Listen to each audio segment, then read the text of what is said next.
Hi అండి. ఈరోజు ఒక టాపిక్ మీతో డిస్కస్ చేద్దాం అనుకున్నాను. యాక్చువల్లీ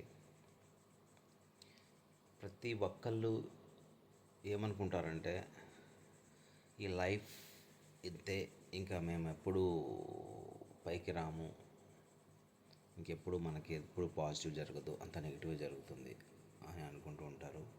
ఇంకోటి ఏంటంటే ఒక్కసారి మనం ఈ ప్రపంచాన్ని ఒకసారి చూస్తుంటే ఈ ఇవన్నీ ఒక హౌసెస్ డివైడ్ అవ్వడం కానివ్వండి, హౌసెస్ స్ప్రెడ్ అవ్వటం కానివ్వండి, తర్వాత డెవలప్మెంట్ అంటే అసలు డెవలప్మెంట్ అనేది ఎలా అవుతుంది అని అంటే ఒక విషయం మనం ఆలోచించాలి.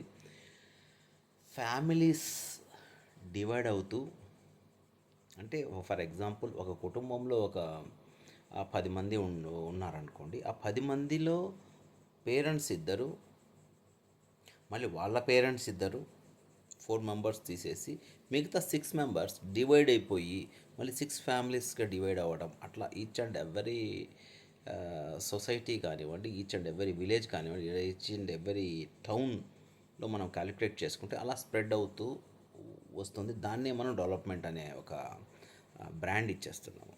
యాక్చువల్లీ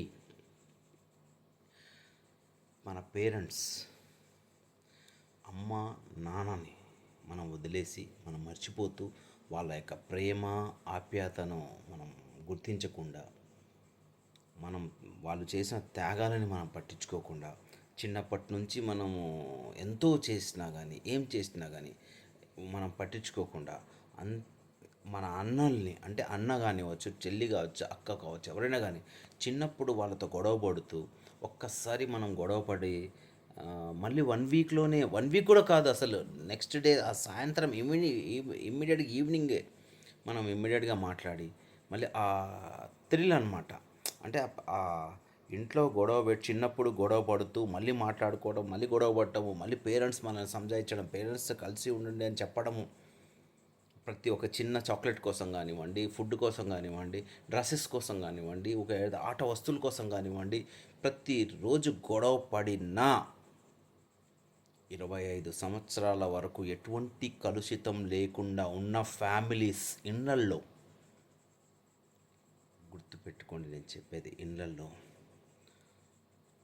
అమ్మ ఉన్న, నాన్న ఉన్న, జస్ట్ సింపుల్ పెళ్ళి అనే ఒక పదంతో, మ్యారేజ్ అనే ఒక ఒక రిలేషన్షిప్తో ఎన్నో ఫ్యామిలీస్ మన ప్రాక్టికల్గా మన ఫ్యామిలీలో ప్రతి ఈచ్ అండ్ ఎవ్రీ ఫ్యామిలీలో, ఈచ్ అండ్ ఎవ్రీ పర్సన్స్ లైఫ్లో ఇది ప్రాక్టికల్గా జరిగేది. ఇది నాకు కావచ్చు, ఇంకా నన్ను చూసే వాళ్ళు అందరూ ప్రేక్షకులు కావచ్చు, అందరికీ కావచ్చు.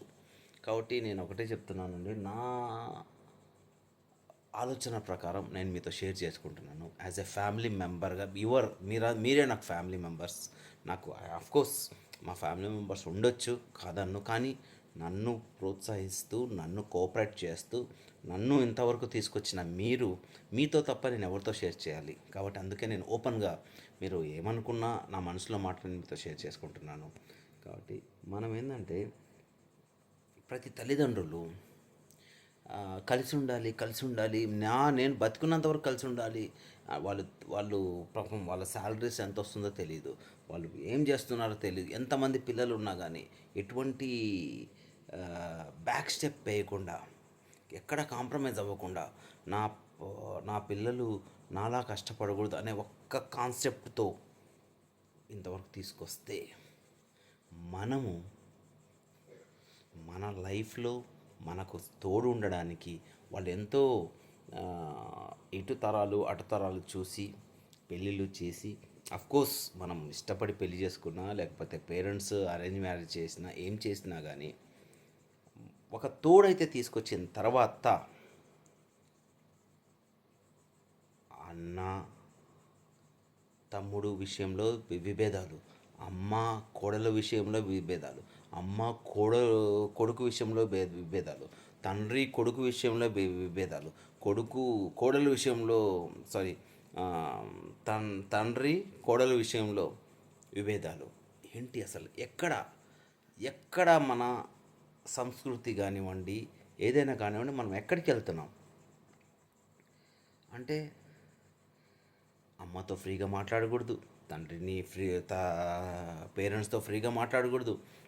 పేరెంట్స్ ఏదో అన్న నాకంటే ఎదిగిపోతున్నాడని, నాకంటే కోట్లు సంపాదిస్తున్నాడని, నాకంటే మంచి పేరు తెచ్చుకుంటున్నాడని, అంటే ఈర్ష్య ఎవరి మీద అండి? మన మన ఈర్ష్య ఎవరి మీద? మనం పగ ఎవరి మీద? మనం కోపము ఎవరి మీద మనం సాధిస్తున్నాము? అది ఒక్కసారి మన మనస్సాక్షులకి ఆలోచించాలి. ఎందుకంటే ఎందుకంటే ఒక 4 రోజులు మాట్లాడకుండా ఉంటేనే "అరేయ్! నాతో మాట్లాడరా, మాట్లాడరా" అని చెప్పి అన్న చెప్పడము. మాట్లాడు నువ్వు మాట్లాడకపోతే మేము ఎలాగో ఉంది, ఇల్లంతా బోసిపోతుందని" చెప్పి చెల్లి, అక్క మాట్లాడుకోవడము. ఎటువంటి ఏ సబ్జెక్ట్ అయినా సరే అంత ప్రేమ, ఆప్యాయతగా చిన్నప్పటి నుంచి పెరిగి పెద్దయి ప్రతి విషయంలో షేర్ చేసుకొని ప్రతి విషయంలో మనము అనుకున్న తర్వాత ఈ మ్యారేజ్, ఈ పెళ్ళి అనేది వచ్చేసరికి ఎందుకు అసలు ఎక్కడ ఇది అవుతుందో నాకు అసలు 1% కూడా నాకు అసలు, నాకే కాదు చాలామందికి అర్థం కావట్లేదు. చాలామంది ఏం చేస్తారంటే వైఫ్ మీద బ్లేమ్ చేస్తారు, పేరెంట్స్ మీద బ్లేమ్ చేస్తారు, కొడుకుల మీద బ్లేమ్ చేస్తారు. తర్వాత ఇంకా ఇంకా బ్లేమ్ చేయడానికి ఏముంది ఇక్కడ? రిలేషన్షిప్ బ్రేక్ చేయడమే కదా, రిలేషన్షిప్ స్పాయిల్ చేయడమే కదా. అన్న తమ్ముడితో మాట్లాడకుండా అంటే అసలు ఇట్స్ ఎ మెస్సీ. ఎందుకు? ఏంటి అంటే ఏంటి? ఎక్కడ? ఏ స్వార్థానికి మనం లోటునవుతున్నాము? ఏ స్వార్థానికి మనం లొంగిపోతున్నాము? ఎందుకు? సరే పోనీ, ఎవడో కొత్త వ్యక్తి అనుకుంటే కాదు. చిన్నప్పటి నుంచి రక్తం పంచుకొని పుట్టిన అక్క కావచ్చు, చెల్లి కావచ్చు, తమ్ముడు కావచ్చు, అన్న కావచ్చు, వాళ్ళ మీద మనం వాళ్ళ మీద మనం సాధించడం ఎలాగండి ఇది? కాబట్టి అసలు ఎలా ఎలా చెప్పాలో కూడా నాకు అర్థం కావట్లేదు ఈ రిలేషన్షిప్స్. తర్వాత అసలు ఏం పెళ్ళి కానప్పుడు మాత్రం నేనే నా మీరే నా సర్వస్వం అంటారు. అత్త మామల్ని ఓ దేవతలు, ఇంకా దేవతలు ఉన్నారో లేరో తెలియదు, మీరే మా దేవతలు, మీరే మాకు అదృష్ట దేవతలు అని చెప్పి, మీరే మాకు దిక్కు అని చెప్పి పెళ్ళిళ్ళు చేసుకుంటారు. మ్యారేజ్ అయిన తర్వాత స్లోగా మా పేరెంట్స్ వస్తేనేమో ఒక విధంగా, వాళ్ళ పేరెంట్స్ వస్తేనేమో ఒక విధంగా, మా అన్న వస్తేనేమో ఒక విధంగా, వాళ్ళ అన్న వాళ్ళు వస్తే ఒక విధంగా, వాళ్ళ సిస్టర్స్ వస్తే విధంగా, వాళ్ళతో షేర్ చేసుకోవడం వేరు, వాళ్ళతో కలవడం వేరు, వాళ్ళతో డిస్కషన్ చేసుకోవడం వేరు. ఏంటి? ఎక్కడ? ఎందుకు ఇలా? అంటే చిన్నప్పటి నుంచి మా పేరెంట్స్ చిన్నప్పటి నుంచి మమ్మల్ని పెంచలేదా? చిన్నప్పటి నుంచి మీలానే కదా పెంచింది, మీ పేరెంట్స్ లానే కదా మమ్మల్ని కూడా చూసింది. అంటే మీ పేరెంట్స్ ఏమో గొప్పగా అయిపోయారు, మా పేరెంట్స్ ఏమో ఇలా అయిపోయారు. సరే పోనీ వేరియేషన్స్ ఏమైనా ఉందా? లేదు. ఇంకా గొప్పగా, ఇంకా మంచి పొజిషన్లో మనమే ఉంటాము, మన పేరెంట్సే ఉంటారు. అయినా కానీ ఎందుకు ఇలా? ఎక్కడ ఎక్కడ ఇది? ఎక్కడ మనము లొంగుతున్నాము? ఎక్కడ అసలు మనం ఇచ్చే ఫ్రీడమే మనకు శాపం అయితే ఎలా? మనం ఇచ్చే ఫ్రీడమే మనకు శాపం అయితే ఎలా? కష్టం.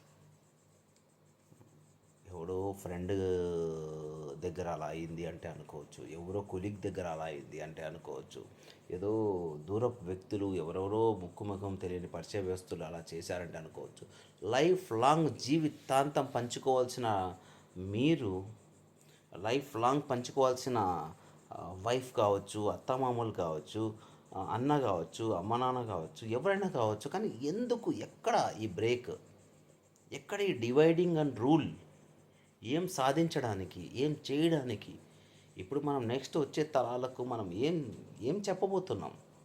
ఇప్పుడు మా పేరెంట్స్ ఉన్నా కానీ, మా అమ్మ నాన్నలు ఎవరైనా ఉన్నా కానీ నేను చూడకుండా ఉంటే మా పిల్లలు కూడా అదే అలవాటు చేసుకుంటారు కదా. ఇప్పుడు ఒకవేళ మా బా మా ఫ్యామిలీ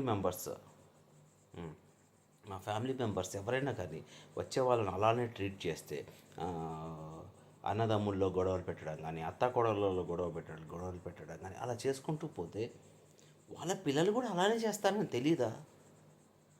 ఇంకోటి, మనం దేవుడి దగ్గరికి వెళ్ళి మనం అడిగేటప్పుడు ఆ దేవుడికి మనకు ఒక మనస్సాక్షి అనేది లేదా? అరే మనం ఈ తప్పు చేస్తున్నాము ఏంటి, ఒక నోట్ నుంచి ఒక అబద్ధం వచ్చేటప్పుడు ఈ అబద్ధం ఎక్కడి దాకా వెళ్తుంది, ఈ అబద్ధం వాళ్ళ వరకు చేరితే అది ఎంతవరకు ఆ మన మన ఆ మానసిక క్షోభ వాళ్ళు పడతారు అనేది కూడా మీకు లేదా? ఎందుకు ఇది ఆ? ఎందుకు ఇది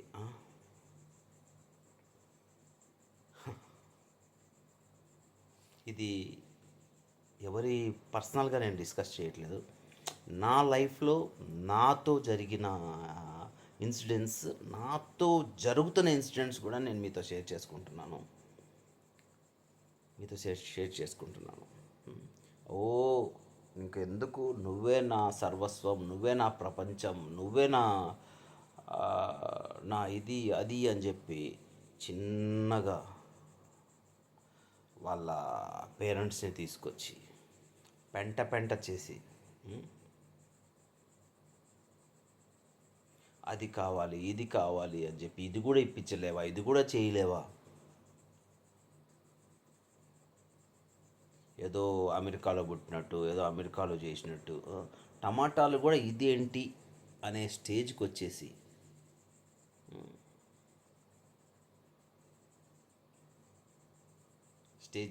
ఆ స్టేజ్కి వచ్చేసి అమెరికాలో పుట్టినట్టు బిల్డప్లు ఇచ్చి, పుట్టేదేమో అనకాపల్లిలో, బిల్డప్ ఏమో అమెరికా బిల్డప్లు. అయినా కానీ మనమంతా భరించి చేసిన తర్వాత మేము కోరుకునేది ఏంటండి? మా ఫ్యామిలీని, మా పేరెంట్స్ని గౌరవించమనే కదా. ఎంతో కష్టపడి, ఎంతో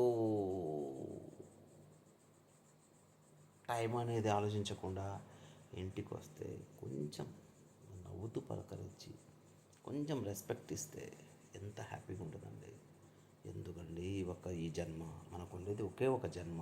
ఈ ఒక్క జన్మను కూడాను మనము సరిగా వినియోగించుకోలేకపోతే ఏదో 10 జన్మలు ఉంటాయి, 10 రకాలుగా పుడతారు, 10 రకాలుగా మనం పుడతాము అని మనకు తెలిస్తే అలానే చేసేవాళ్ళు కాదు. అది కూడా లేదు కదా. ఎప్పుడు ఏమవుతుందో తెలీదు. ఎన్ని ఆస్తులున్నా మనం తీసుకెళ్ళేది ఏం లేదు. మళ్ళీ ఎన్ని నగలున్నా తినేది లేదు, ఎన్ని డబ్బులున్నా తినేది లేదు.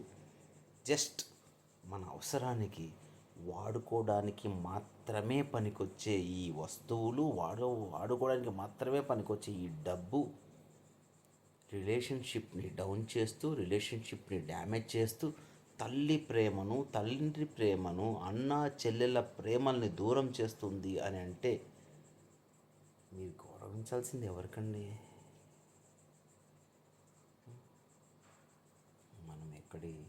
మనం గౌరవించాల్సింది ఎవరికి?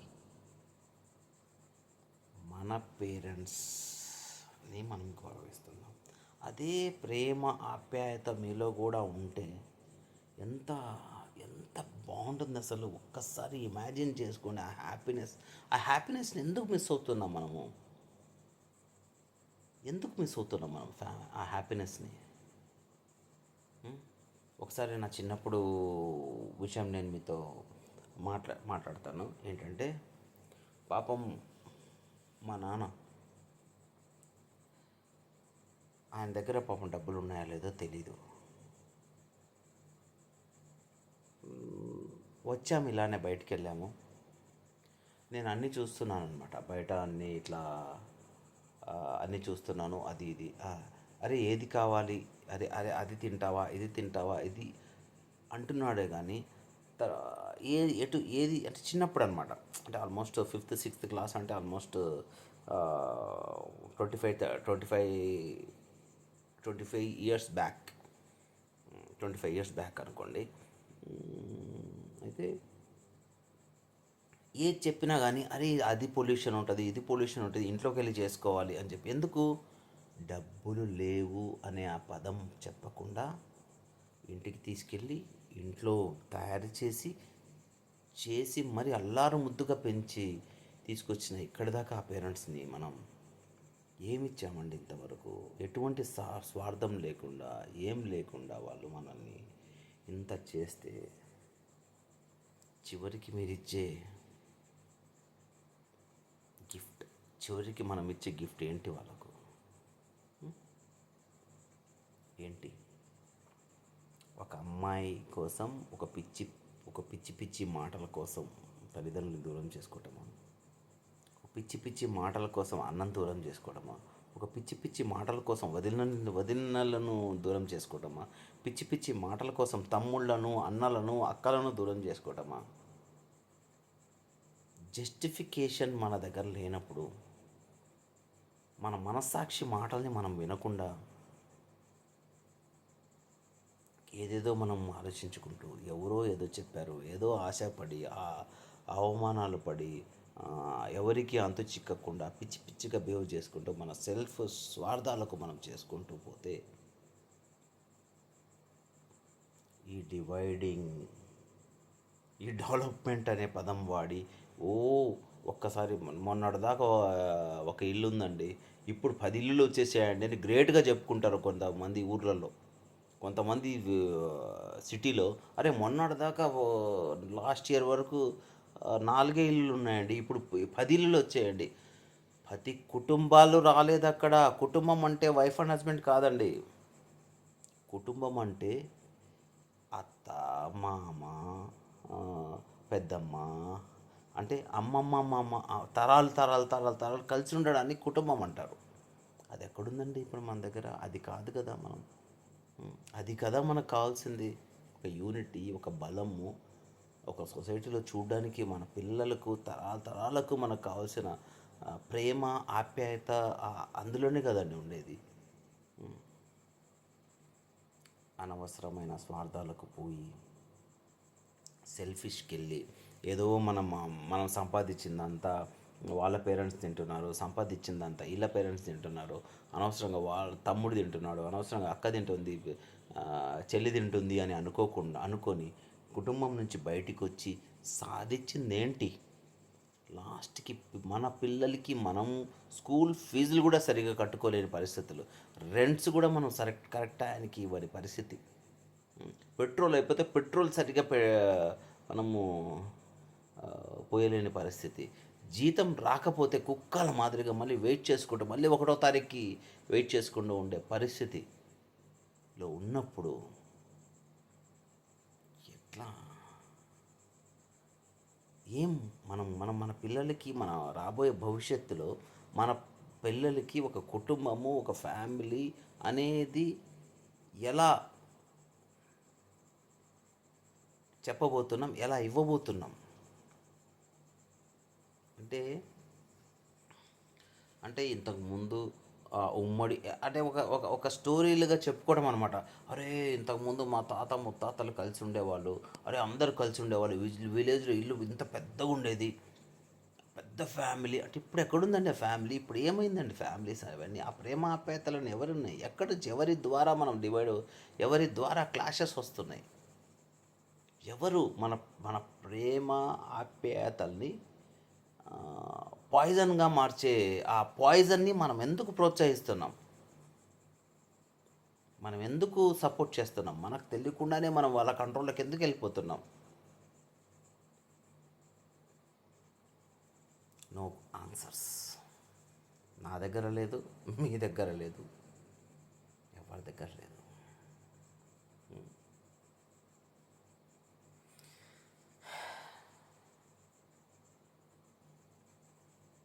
తల్లి ఎటువంటి స్వార్థం లేకుండా, ఎటువంటి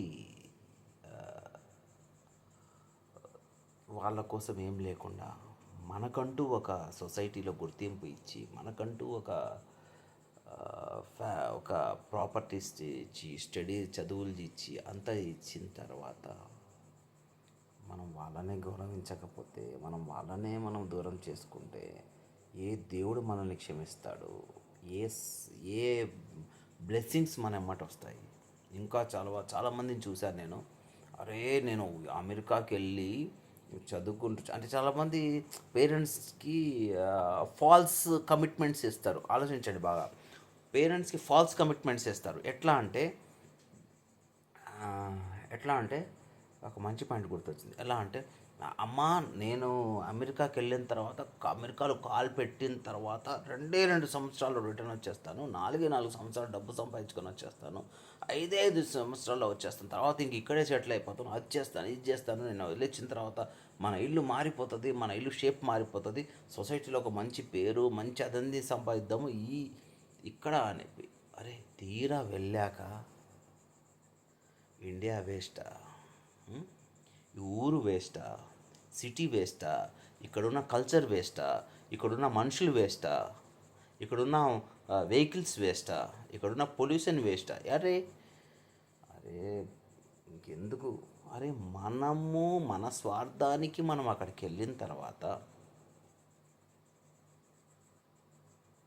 డబ్బు సంపాదించుకొని డబ్బుకు బానిసాయి ప్రేమ ఆప్యాయతలకు దూరమై కేవలం ఆ డబ్బు కోసం ఆకర్షణీయమైన సొసైటీ కోసం, ఆకర్షణీయమైన మనుషుల కోసం, ఆకర్షణీయమైన ఇళ్ళ కోసం, విలాసాల కోసం నువ్వు అక్కడే ఉండిపోయి అక్కడే నువ్వు సంపాదించుకుంటూ అక్కడే నీ సుఖాన్ని మాత్రమే నువ్వు ఎత్తుక్కుంటూ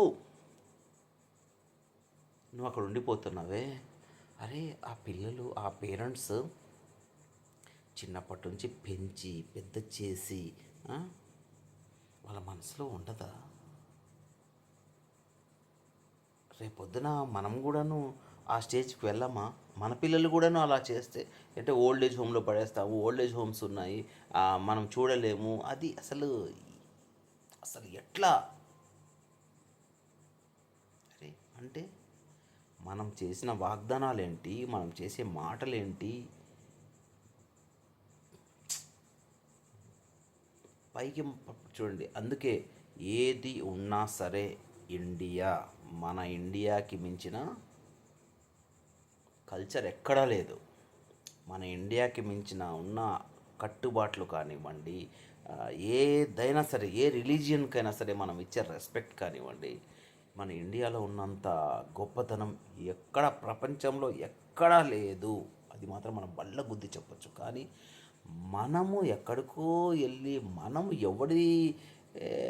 వేరే వాళ్ళ దాన్ని మనం మోసుకుంటూ మనల్ని మన కల్చర్ని మనమే కింద పడేసుకొని మన పేరెంట్స్ కింద పడేసి అయ్యో ఇప్పుడు మన పిల్లలు పుట్టడంతోనే అయ్యో వాడు వాడు ఆ చాక్లెట్ అడిగాడే, అయ్యో వాడు ఆ డ్రెస్ అడిగాడే, అది ఇప్పించేద్దరు మనం నిద్రపోము. అలాంటిది మన పేరెంట్స్ మనకి ఎంత చేస్తే మనం మర్చిపోవాలి? ఎంత చేస్తే మనం ఆ పేరెంట్స్ ఏం చేస్తే మనం ఆ పేరెంట్స్ యొక్క కృతజ్ఞతలు మనం తీర్చుకోవాలి? ఆ తల్లిదండ్రులు అంటే. కాబట్టి ఈ ఫాల్స్ ప్రెస్టేజ్ మాటలు వద్దండి. మనం ప్రాక్టికల్గా బతుకుదాం, మనం ప్రాక్టికల్గా ఉందాము, మన మన సొసైటీని మన వాళ్ళను మనం కలుపుకుందాము. అది ఎందుకంటే నేను సొసైటీ అని ఎందుకన్నానంటే, ఇప్పుడు డబ్బు లేదని సంపాదన కోసం ఇతర దేశాలకు వెళ్ళి అక్కడ అడిక్ట్ అయిపోయి ఎక్కడికి రాలేక ఇక్కడికి వచ్చిన తర్వాత ఆ న్యాచురాలిటీని కోల్పోతున్నారు కదా. అది అది దట్ ఈస్ నాట్ నో. ఎందుకంటే మన పేరెంట్స్ రైతు పని చేశారు, గోడకు పిడకలు కొట్టారు, అంటే పేడ ఎత్తడం, అది బ్యాక్టీరియా టైప్ కానివ్వండి, ఏదైనా కానివ్వండి, దాన్ని చెదిరించుకోకుండా చేయడము, క్లీన్లీనెస్ కానివ్వండి, ఏదైనా కానీ కష్టంలో అంటే మంచి చెడు లేకుండా ఏదైనా సరే చేసుకుంటూ వెళ్ళిన మన కష్టపడి వచ్చిన మన ఫ్యామిలీస్ నుంచి అలా బిహేవ్ చేయడం, అలా ఉండడం అనేది కరెక్ట్ కాదు. మన మన కట్టుబాట్లను మనమే గౌరవిస్తూ మన కట్టుబాట్లను మనమే హైలైట్ చేస్తూ ఇతర దేశాలకు, ఇతర వాళ్ళకు ఎవరికైతే తెలీదు అని అనుకుంటున్నామో మన కట్టుబాట్లను గొప్పదనంగా మనం చెప్పుకుంటూ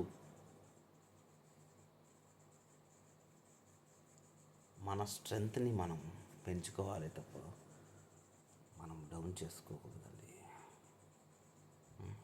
అదర్ కంట్రీస్లో ఓల్డేజ్ హోమ్స్ లేవు, మన కంట్రీలోనే ఓల్డేజ్ హోమ్స్ ఎక్స్పాండ్ అయిపోతున్నాయి. ఇప్పుడు కొత్తగా రీహాబిటేషన్ సెంటర్స్ అని ఓపెన్ చేసి దాంట్లో ఉండేది ఎవరు? ముసలోళ్ళే. అంటే మన పేరెంట్స్, మన తాత ముత్తాతలు వాళ్ళే. అంటే మనకు చూసుకునే కెపాసిటీ, ఏదో ఫ్రాక్చర్ అయింది, ఏదో దాని ట్రీట్మెంట్ కోసం ఉన్నారు అంటే దట్ ఈస్ సెకండరీ. ఇప్పుడు most of the 80% of rehabilitation సెంటర్స్లో ఆల్మోస్ట్ ఇంట్లో మనం సర్వీస్ చేయలేక తీసుకెళ్ళి అక్కడ పడేస్తున్నాం. ఐ మీన్ పెడుతున్నాం.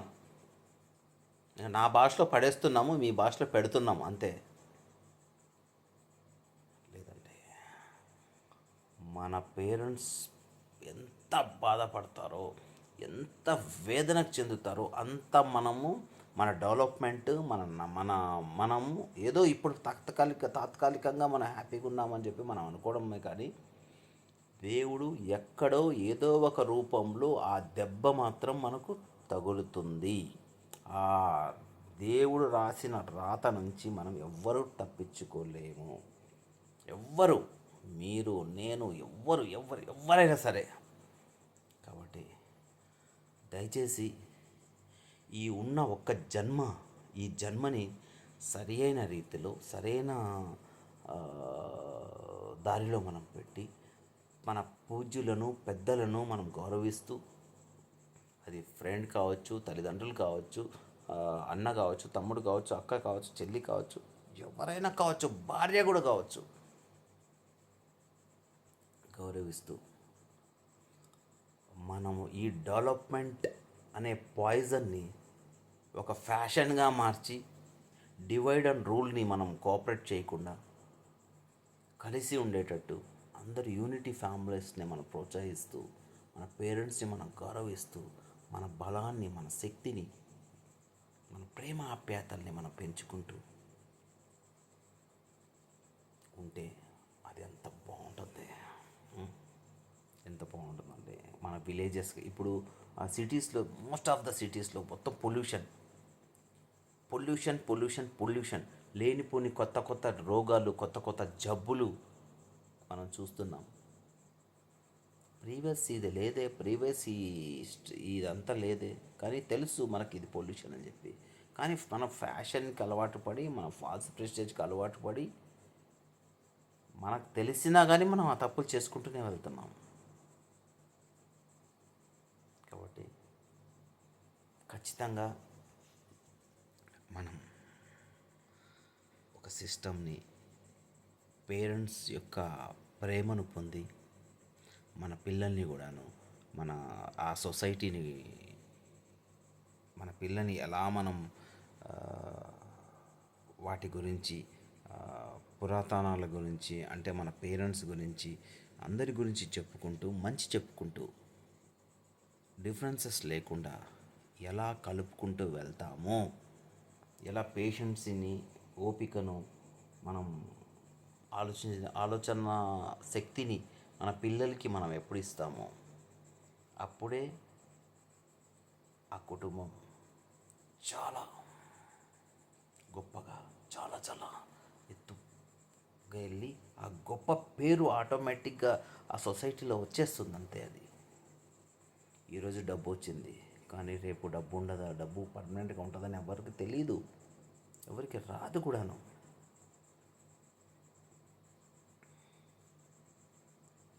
అందుకని